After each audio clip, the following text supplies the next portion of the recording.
Hi, this is Dr. Bernstein with our December 2015 teleseminar. Before we start, I want to remind you that my answers to questions are based on assumptions about the individual who asked the question, and my assumptions may be incorrect, and it could well be that I give some wrong answers. So I'm just warning you that these answers are guesses. They're not absolute answers, so don't run out and do what I say, but discuss the suggestions with your doctor. The special subject for today is a new insulin that came on the market about 2 weeks ago that serves a special purpose. It's called Tresiba. I just want to double check the spelling. Tresiba. And it is a long-acting insulin or basal insulin. The manufacturer claims that it will last for 2 days.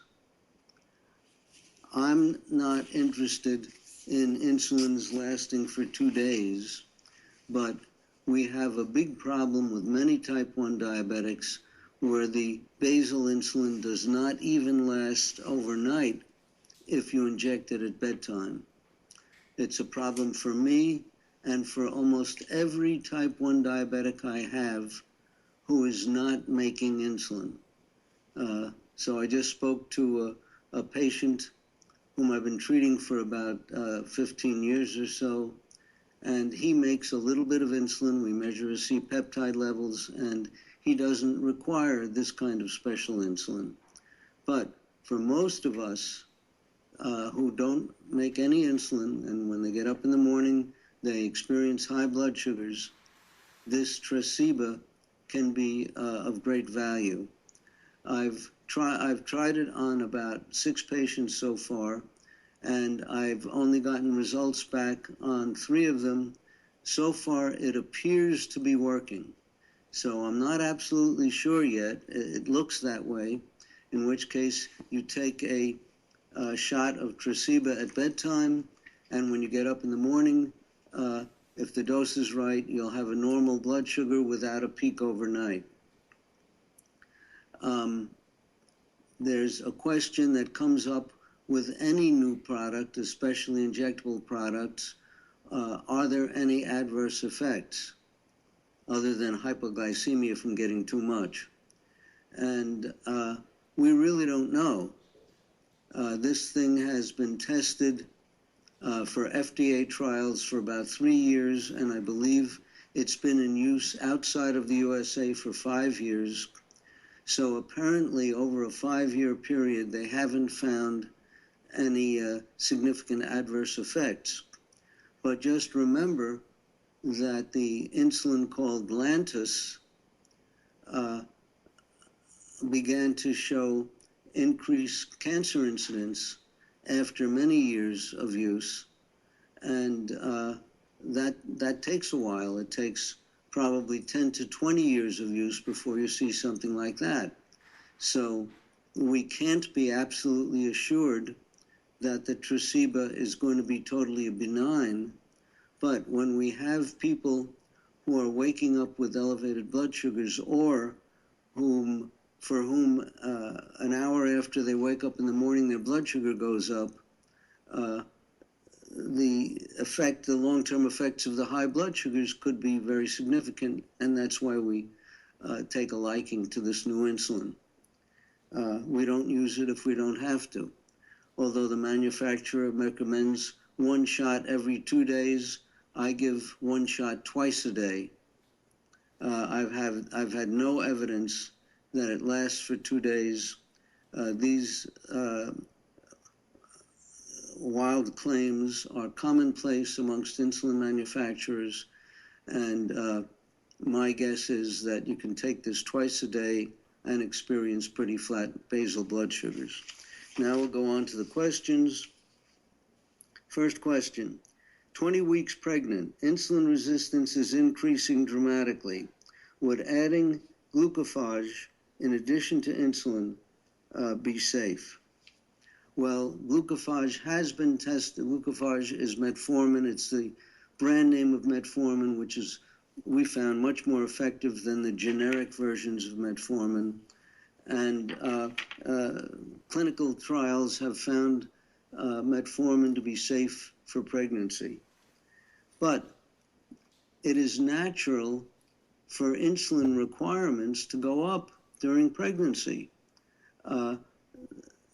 The pregnant woman is building fat in the early trimester, first trimester, for use in the third trimester. So for the first trimester, part of the second trimester, you may be building fat. You're also building a fetus, and you need not only more insulin, but the increased fat that you're storing is going to cause insulin resistance and requirements for more injected insulin. So this is not an unusual phenomenon. It's not a phenomenon that requires metformin or something like that. It's natural. You expect insulin requirements to go up in the early parts of pregnancy, and then at the termination of pregnancy, upon delivery, insulin requirements plummet because you've lost, you've not lost, but you've delivered the fetus and the placenta, and the causes and over time you've used up some of that stored fat, so you no longer have the insulin resistance. Now, it could be that you went into the pregnancy obese, and your doctor wants you to lose weight, not gain weight during the pregnancy, which, by the way, happened with a number of the pregnant women that I've treated. In that case, there may be value to the metformin, but for a slim person, I don't offhand see any use for it, but no harm either.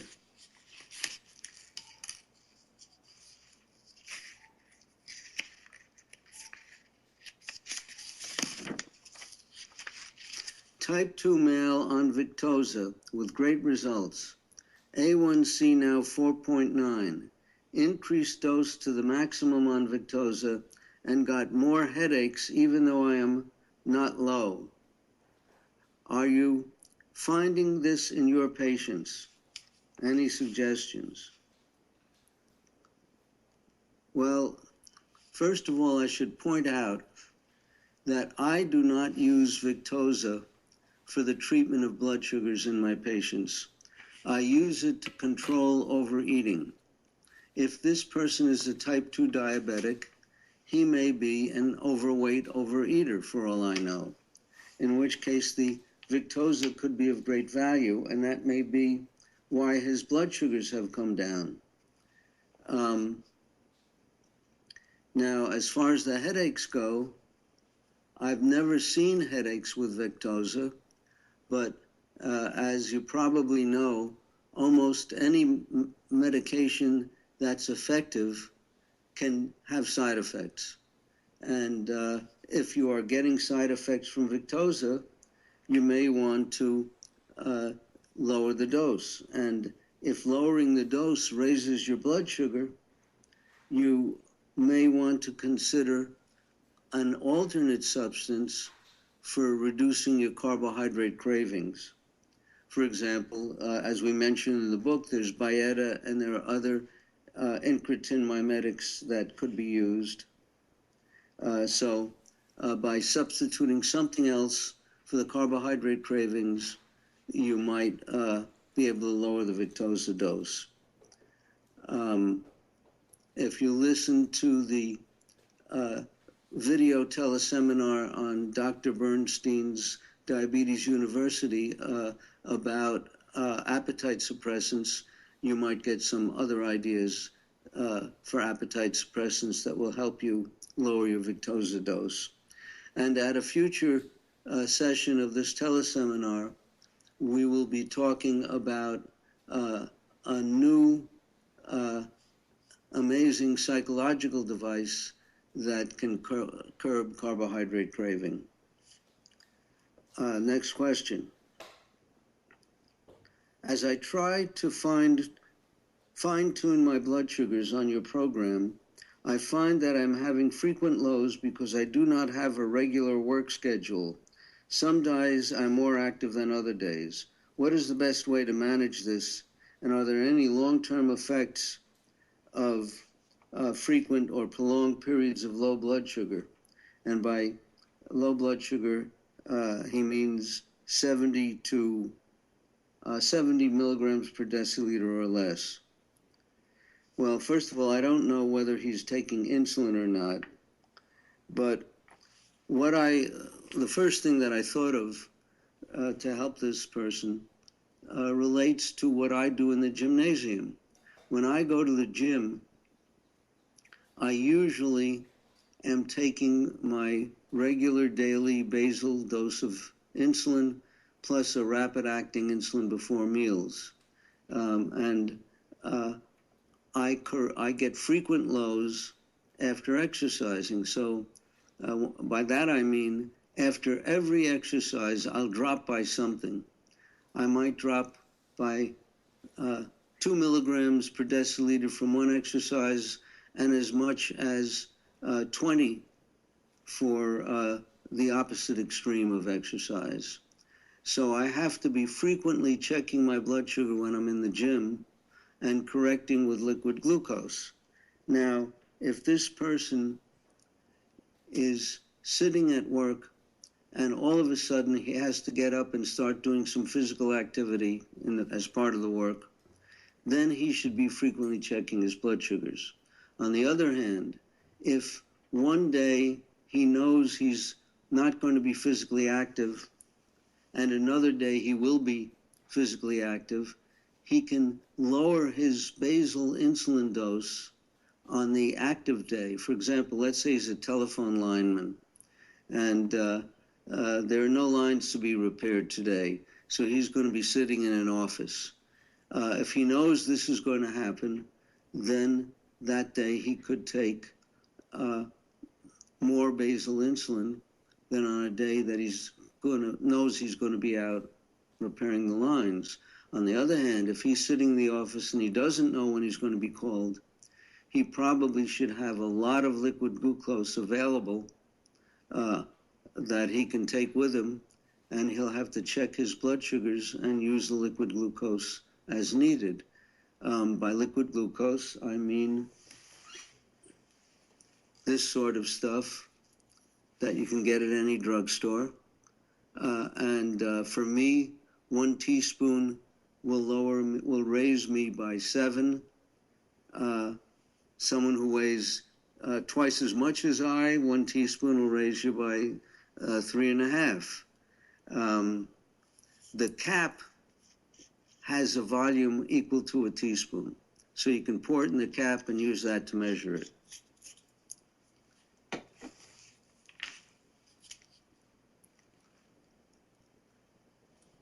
Next question. As I try to... No, that's the question I just asked. Let's see. Do you know of natural supplements or herbs to help preserve and/or regenerate insulin? I have heard niacinamide and Gymnema sylvestre assist in this. I don't know why you call these natural. They're both processed. The Gymnema sylvestre could be contaminated with all kinds of other vegetation that may grow with it. So it looks like this person is looking for magic to treat the diabetes so that she doesn't have to take it seriously and really look at blood sugars. I can list some things that have had effects, but none of them are available in formulations that give you predictable results. Each batch can be different. For example, there's benfotiamine, which has been reported in the scientific literature on a number of occasions that might help beta cells replicate. There's, but whatever amounts are available, it can't predict the effects. It's not like insulin.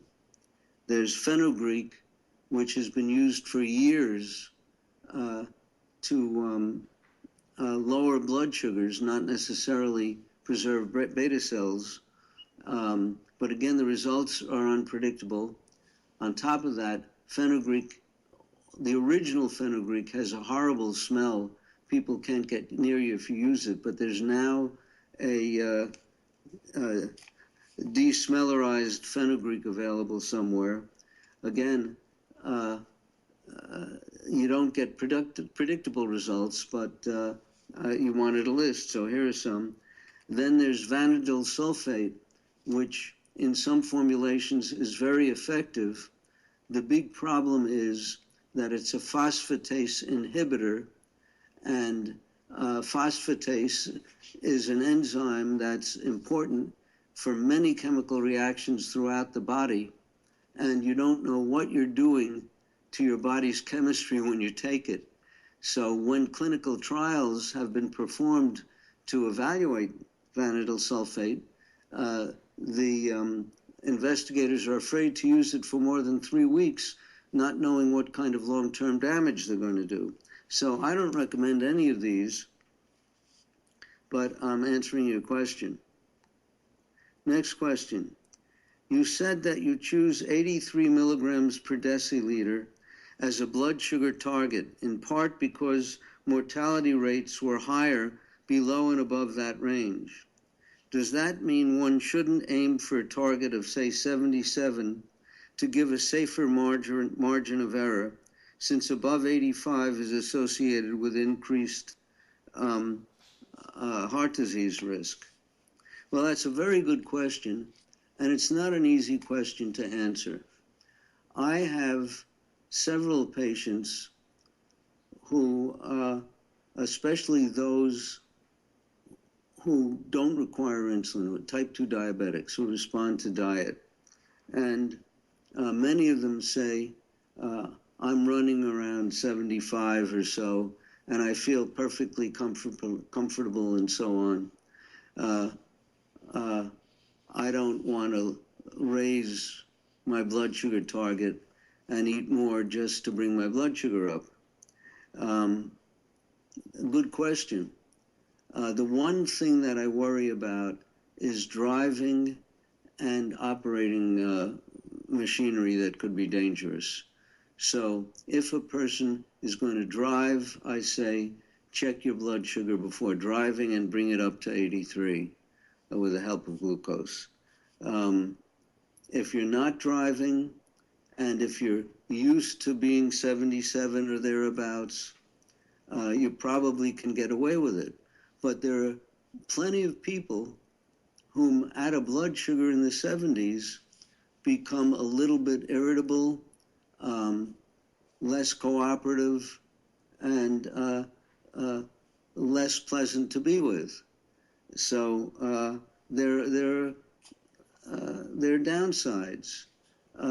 Yet perhaps there may be a little less cardiac risk, but the long-term studies that have been done, of which I can recall only 2, show that one was for hemoglobin A1C, which corresponded to a blood sugar of around 85, and the other was for fasting blood sugars, which was around 83, that these 2 values corresponded to lowest mortality, but below these values, there was higher mortality. So it may not be the wisest thing in the world to be shooting for lower and lower blood sugars below 85 or 83.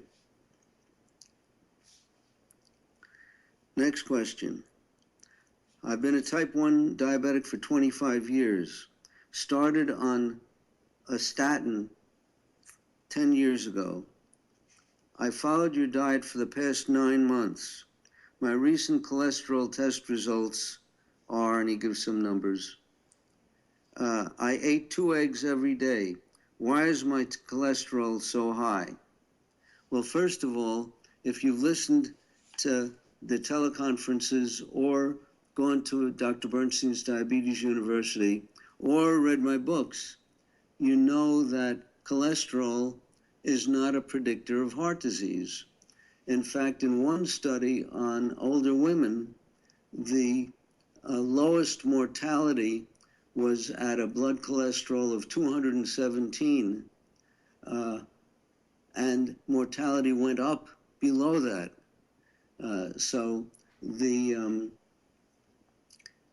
pseudoscientists who are not up to date with the literature and have been prescribing low cholesterol levels certainly are making a mistake in the case of recommendations for women.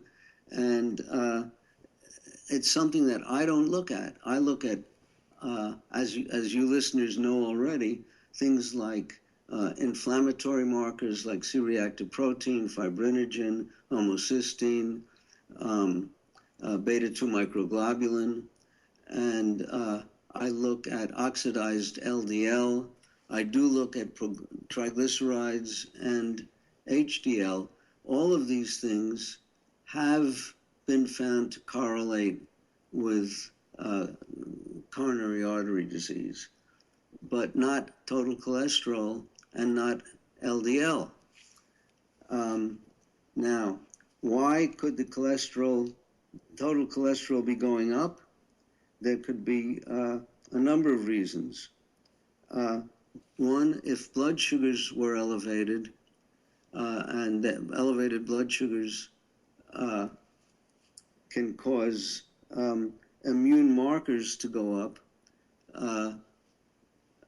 Maybe they're also, and of course, my cholesterol back in the old days when we actually measured it was sky high when I had high blood sugars and was on a high carbohydrate diet, and then lowering the blood sugars brought it down.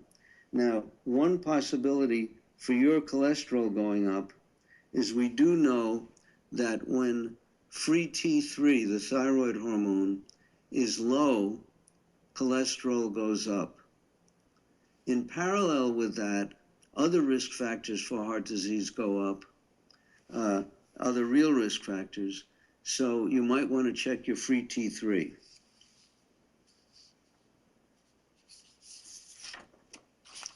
And the free T3 could go up because you're eating less than you used to.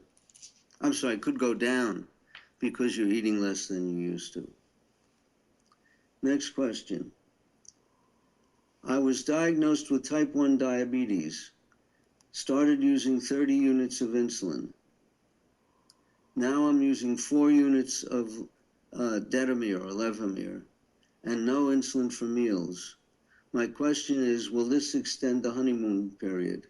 Well, this is a person who should read my book, because basically what it says is that I've extended the honeymoon period for people where I've been able to keep blood sugars normal. So if we can keep a blood sugar at around 83 in an adult all day long, we seem to achieve a reduction in insulin requirements over time if we catch the diabetes early. So if you start off with high blood sugars and you rapidly correct the blood sugars and keep them normal, you can preserve beta cell function. Just switching between basal and bolus insulin or whatnot is not the answer. You could read my book for all the things that have to be done that include diet. And if you can keep your blood sugar at 83, that's the ultimate test. And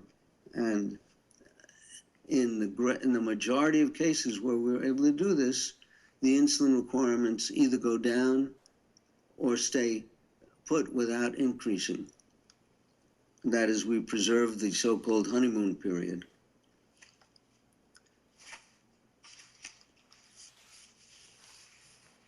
What do you recommend that vegetarians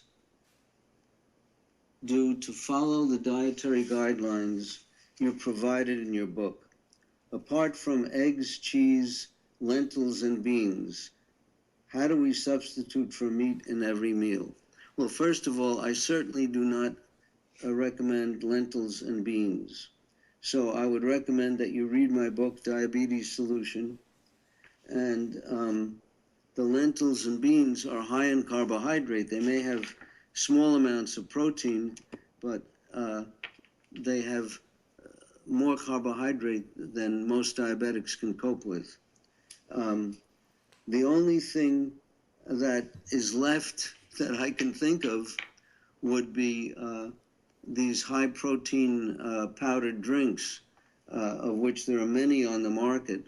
They're used by bodybuilders. You can usually get whey protein, egg white protein, and so on. I do not recommend soy protein drinks for most people because they act like a female sex hormone. There's one potential hazard to these powdered drinks. Those that are not made in California are not regulated for purity, and a number of these powdered drinks have been found to contain contaminants, including poisonous substances, but the state of California in the USA has a law that requires a certain testing and quality control and so on. So if it's made in California, it's probably more likely to be safe. Next question. What are your tips for exercising in the morning and treatment used to avoid spikes in blood sugar? I already take 1 unit of insulin as soon as I wake up to avoid a rise. But when I exercise, mainly running or cycling, it shoots up. Let's see what else he or she says. Well, this is a reflection of the dawn phenomenon. And it's not a surprise. I've seen this over and over. I've talked about this on the Teleseminar and on my Diabetes University sessions. One of my very first patients would run every morning. He was an insulin-dependent diabetic, and we took care of the blood sugar rise from the running by giving him a shot of our fastest-acting insulin at the time, which was regular insulin. He got 2 units of regular insulin on a rising, and after breakfast, he'd go running. He also got insulin for breakfast. So, and that worked. So this person is doing the same thing, and until this new insulin, Tresiba, came along, we had nothing really to combat the dawn phenomenon except either taking your basal insulin early in the morning, several hours before you get up, or injecting a rapid-acting insulin on a rising. And in the case of this questioner, the rapid-acting insulin is doing the job, so that's one way of hitting it. Another way, if, let's see, it's a female, if she wants to try it, is to try the Tresiba twice a day, and it'll be lasting into the morning, and maybe she could get away with exercising in the morning. Do you still recommend R-alpha-lipoic acid and also sold under brand name Insulo and evening primrose oil? You mention it in the book, but haven't mentioned it in your teleseminars when talking about supplements to lower blood sugar. Well, I don't mention it in the book, to my knowledge, to talk about lowering blood sugar. I mention it in the book for the treatment of certain neuropathies like gastroparesis that take a long time to treat. and that can indirectly affect your blood sugar. So for my money, it's a trial and error, because the reported trials have been with very large doses, especially intravenous dosing, and they've been of only academic value, not a practical solution. It's a lot easier to use insulin than to give intravenous alpha lipoic acid. So I would only recommend it as an option for people who have gastroparesis that is not fully responding to the other treatments that we recommend. By the way, a niacin deficiency can cause neuropathy, so we frequently check niacin level, and then if it's low, we may give some niacin replacement for someone with neuropathy. I'm sorry, not niacin, magnesium, my mistake. We check red blood cell magnesium if someone has gastroparesis, and we may give it to add to the other treatments that we use. The alpha lipoic acid can be added, but it's, in my experience, not a powerful addition. I mentioned in several places that there was one patient who tried it on his own and claimed that it cured his gastroparesis. But that's one opinion. I had no way of verifying it because he was from another country, so I couldn't do an RR study on him. So it's nothing that I'm pushing, but it's worth experimenting with if you have gastroparesis. You add it to all the other treatments. Next question.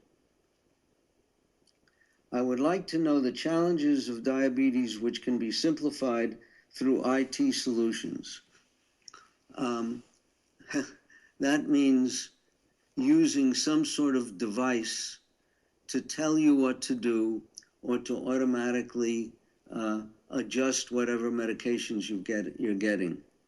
And the closest thing to anything of that sort other than a blood sugar meter is the 24-hour glucose monitors, which I prescribe for only two purposes: for picking up hypoglycemia at night, if you're sleeping alone in a bed, and or if you're sleeping with someone who doesn't wake up when you get hypoglycemia.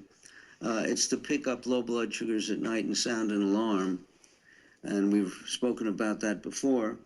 Another reason for using a 24-hour glucose monitor is if you have a display on a wristwatch or something, and you get in the habit of frequently looking at the watch, you may get an advance warning of blood sugars going down or up that you would not otherwise be aware of. There's actually a third application. Many people who want to show off what they've accomplished with the regimen described in my book, Diabetes Solution, are publishing the graphical printouts from their self-monitoring equipment, from their 24-hour monitoring equipment on the internet, and showing what can be done if you cut carbohydrate and do all the other things I recommend. And these people are showing their roller coaster blood sugars before, and then the straight line level blood sugars after they've followed our regimen. And this is a very nice application for the device. You can see it at Type 1 ONE GRIT, G-R-I-T, on Facebook. And it's a nice application. Any other automatic devices that adjust your insulin or tell you what to do are phony. Almost virtually everything I've seen has advocated high carbohydrate, eat whatever you want, and then adjust the insulin to supposedly match what you ate, which is impossible. And what happens is these people do not have anything approaching normal blood sugars, but they fall prey to the claims of the American Diabetes Association that a hemoglobin A1C of anywhere from 6.5 to 7.5 is normal, or 8 or 9 for elderly people is normal. And this is an absolute lie. So here you have people using insulin pumps and all kinds of machinery and getting an A1C of 7, which is an average blood sugar of about 180, which is more than double normal. I've never seen a well-controlled patient using any of these devices for more than a year or two. What happens with the pumps is if you give a pump to a very mild diabetic who's making a lot of his own insulin, it's really his own insulin production that's helping keep his blood sugars controlled. And the insulin pump causes scar tissue to form so that eventually the injection sites don't work anymore. And as you start burning out your beta cells, the algorithms in the pump, which really don't work to begin with, become worthless because you're not making your own insulin to automatically fill in. So there really are no IT solutions right now, except for that 24-hour monitor, which can be very handy, yet is not accurate. It could be off by 20% in the readings. Okay, let's see. As the nerves regrow in my feet, I can feel an intense burn between my two front teeth. No dentist can figure out what's wrong. Could this be caused by nerve regrowth? My A1C has been below 5 for 2 years. Well, usually neuropathies begin distally, that is, furthest from the brain. So you start with the toes and work your way upward. And to have a neuropathy between the teeth is very unusual. In fact, I would think that long before that, you would have severe gastroparesis, which would prevent blood sugar control if you're taking insulin. And therefore, you wouldn't have an A1C below 5 because that poor blood sugar control. So this is a real puzzlement. You might find out which of your dentists has a CT device for scanning the head and looking to see if there are any physical abnormalities amongst the cranial nerves. Maybe a nerve is being compressed, maybe a nerve is looped around a blood vessel, or a blood vessel is looped around a nerve. I just don't know. It's hard to believe that you had a neuropathy between your teeth that's now getting better and therefore hurting you. Something else I think is going on. If you ever find out what it is, email Steve Fried at diabetesincontrol.com, publisher at diabetesincontrol.com. Let him know what it turned out to be, and he'll let me know because I'm very curious.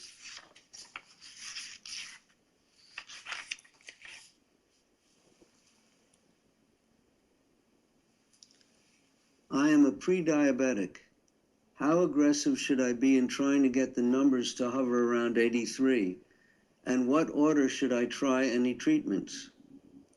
Well, this was the purpose of my book, Diabetes Solution, to step by step cover what you do for what degree of severity of diabetes and it's all there. We start with diet, we go into weight loss, we go into exercise, we go into oral agents that are used to treat blood sugar, we go into insulin use, etc. We cover all the bases. So that's what you should read. To tell you that right now would take me at least a day. Okay, next question. You mentioned Cycloset in your book and say that you will wait 5 years before deciding whether to use it, if it is safe. Have you used it considering a study showing it's safe for the heart? Well, I wasn't that concerned about heart safety. I was concerned about safety in the nervous system, especially the central nervous system. A Cycloset is a bromocriptine agonist that's similar to what's used to treat Parkinson's disease, and bromocriptine can have potent adverse effects. You have to be very careful with its use. You have to monitor blood levels, et cetera, et cetera. So it can be pretty tricky, and I'm just afraid to take a central nervous system drug and use it for treating diabetes when I have so many other alternatives. So the chances are that I may never try it. I may find a situation where I have no other choice, and that would give me an opportunity to use it. But I might have to have the patient seeing a neurologist to do whatever follow-up tests may be necessary periodically to keep track of any side effects. And I'm not talking about cardiac side effects. Next question. I just read your book and want to try the diet. Most of your recipes, in some of your recipes, you recommend the GG Scandinavian brand crackers. What gluten-free substitute do you recommend? I am sensitive to gluten. If you want crackers, I would recommend the cheese puffs, which are easily made from one slice of pasteurized processed cheese or processed cheddar or American cheese.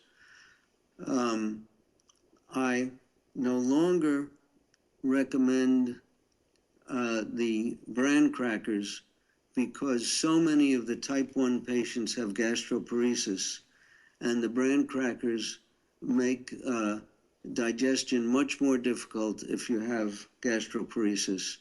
And quite honestly, they do not provide any nutrition.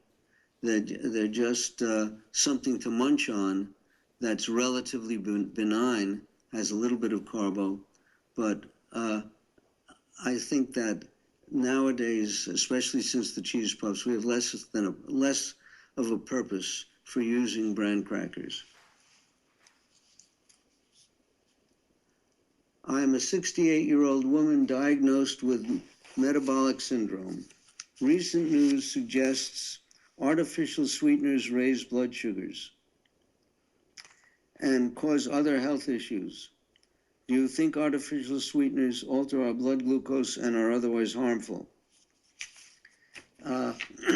This person is probably scanning the internet, and you can find comments by non-authoritative sources on almost any subject, taking almost any side of an argument. And in this particular situation, I think that the myths that have been created about artificial sweeteners are mythical. For example, equal tablets contain an agent called aspartame, an amino acid, which can be metabolized to methanol which is a poison. In fact, during Prohibition, many of the stills were making methanol instead of ethanol, and people were dying and going blind. But the amount that you might get in a week of diet soda sweetened with aspartame compared to 1 glass of milk, you'd probably get more methanol from the metabolism of 1 glass of milk and maybe 1 or 2 carrots than you would from a week of diet soda taken 5 times a day. So, and the liver clears away these minute amounts of methanol. So there are these myths that permeate the internet, and I've seen no hard evidence showing any effect of really artificial sweeteners on blood sugar. But you can take things like sorbitol, which you may or may not cause an artificial sweetener. It's the alcohol of glucose. Many people call it a natural sweetener because it's so close to glucose. And it raises blood sugar, gram for gram, almost the same as glucose, but more slowly. However, it has only 1/3 the sweetening power, so you have to give 3 times as much, so it will raise the blood sugar at least twice as much as the same amount of sucrose or table sugar. Again, these things are, for the most part, mythical, and stay away from sorbitol, stay away from most sugar alcohols. The chewing gum that contains xylitol actually may be slightly beneficial for killing bacteria in the mouth, but if you have too much of it, you'll raise your blood sugar. So I usually tell my patients who chew gum, limit yourself to 3 sticks of the 1 gram carbo per gum per day, etc. And for kids, maybe 3 half sticks. But that's talking about sorbitol or xylitol, not talking about aspartame or Splenda. Now, all of the powdered sweeteners, except for stevia, are mostly sugar. They are mislabeled. So if you take Sweet and Low or Splenda powdered sweeteners, they are all 96% of one sugar or another. Until recently, the favorite bulking sugar was glucose. That's what most of them used. These powdered sweeteners are still mostly sugar, 96%. We have the American Diabetes Association signing a contract with Domino Sugar, where they make Domino Sugar their official sweetener. Domino has mixed it 50% with stevia,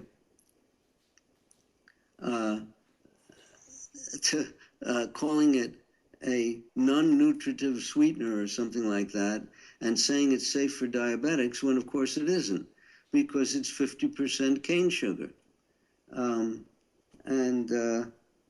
So the hazard is really in the sugars, not in the artificial sweeteners.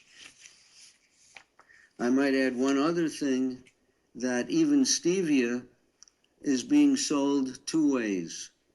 There's the expensive stevia, which is in a small jar and is 100% stevia. And then there's the cheapo stevia, which is in a great big jar and is sold at a lower price and is mostly sugar. Have any of your patients been pregnant while following your diet? And if so, what, if any, changes did you make to their diet or supplements while preparing for pregnancy? The only thing that I can think of offhand that is really sort of universal is the use of a pregnancy multivitamin containing iron, such as Materna. And these preparations are available by prescription, and therefore insurance will pay for them. It's possible to put together the equivalent non-prescription, but if you want your insurance to pay for it while you're pregnant, Materna and similar products would be appropriate.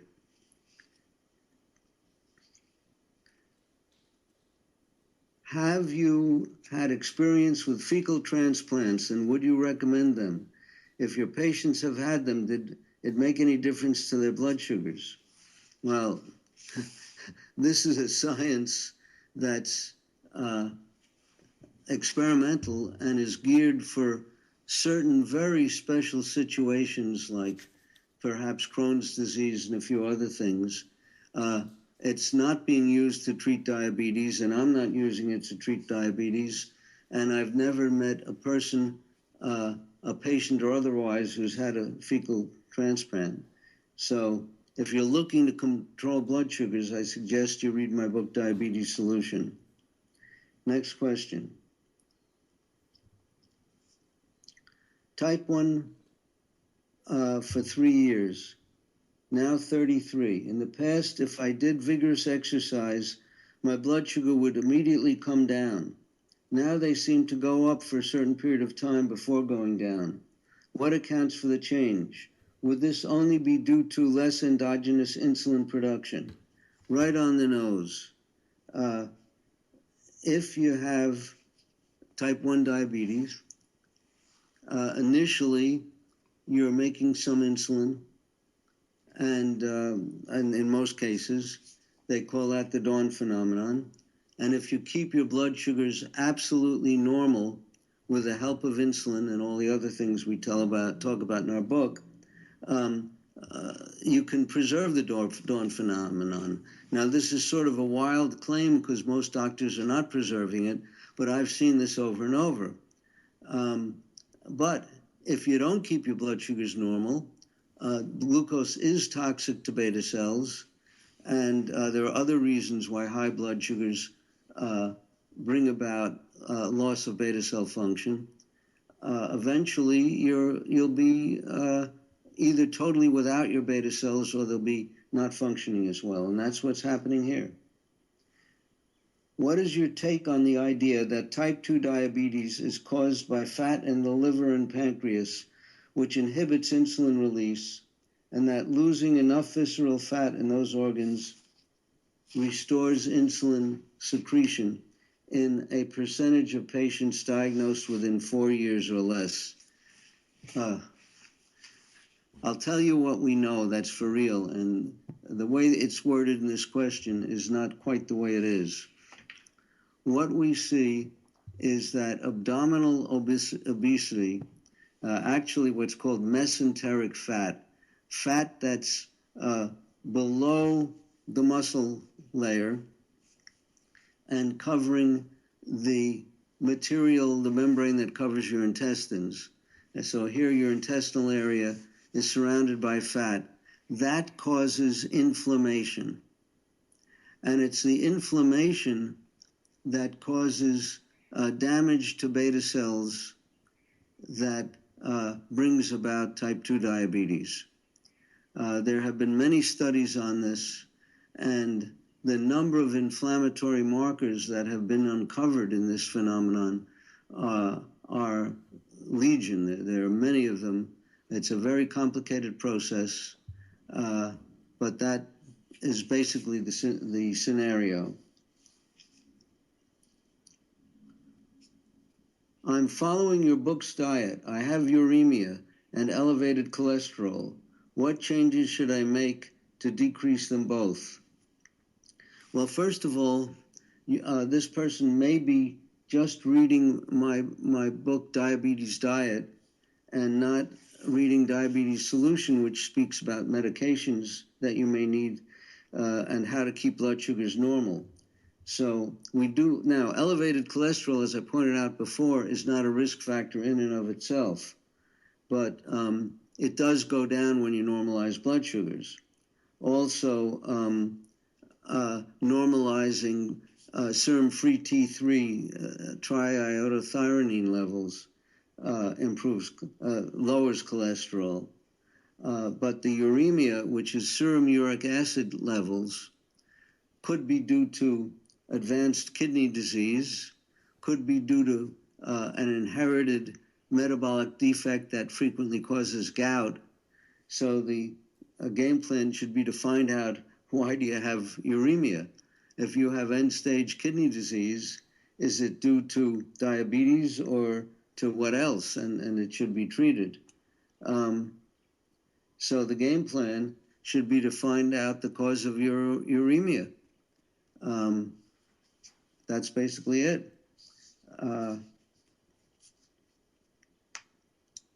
They do tell people who have gout to avoid organ meats and certain other foods. But if you have gout, you should be seeing a rheumatologist who specializes in gout, and he'll tell you that information. There are also medications for gout. Do you know if doctors in Cuba practice better diabetes treatment than our doctors in the U.S.? Well, that's a very good question. I don't know the answer to it, but I wouldn't be surprised because the guidelines in the U.S. require inadequate treatment. Let's see now. In your book, you assert that intense exercise generates new telomeres and thereby prolongs life. Are there any other studies that available that relate to this? There are many, and we have a file folder full of such studies. Over the years, I've sent copies to Steve Fried, but I doubt that he's going to want to hunt through his files. What I'd suggest you do is go to Google and search for scientific studies showing that exercise increases number of telomeres, or increases length of telomeres. Telomeres.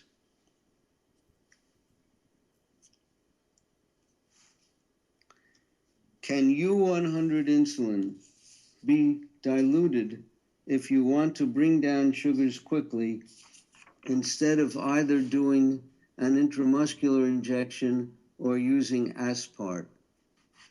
Well, aspart goes by the brand name of Novolog.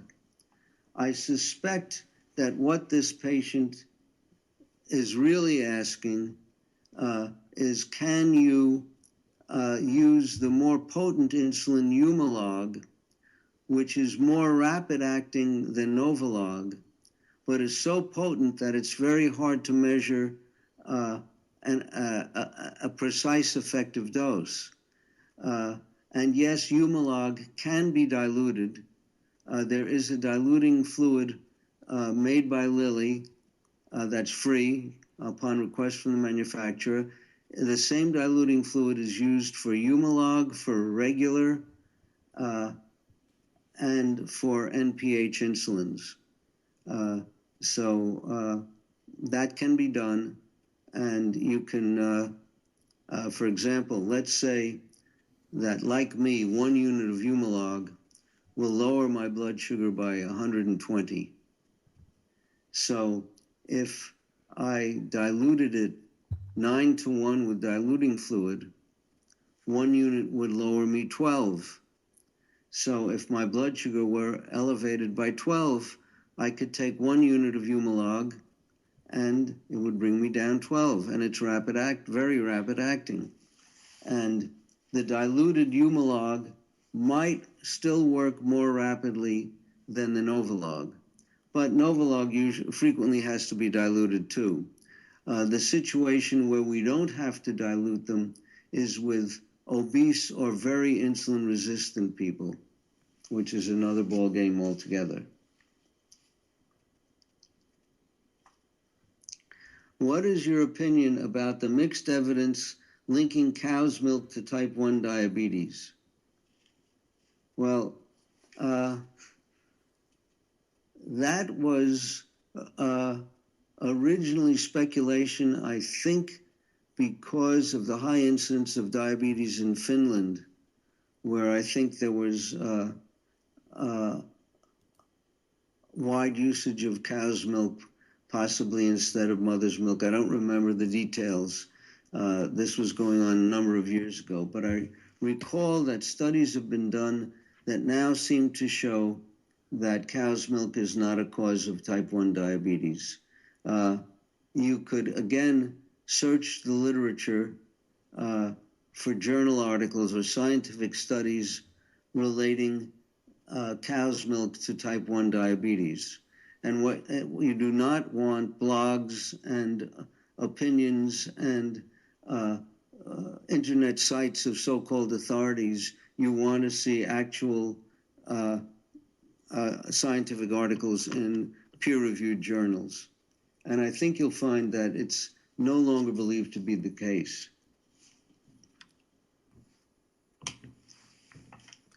Well, that's it for tonight. Our thanks for listening. Happy New Year to everyone. I wish that you will join us on January 27th, Wednesday, for the next edition of our teleseminar. We'll be looking for you then. Thanks. Okay.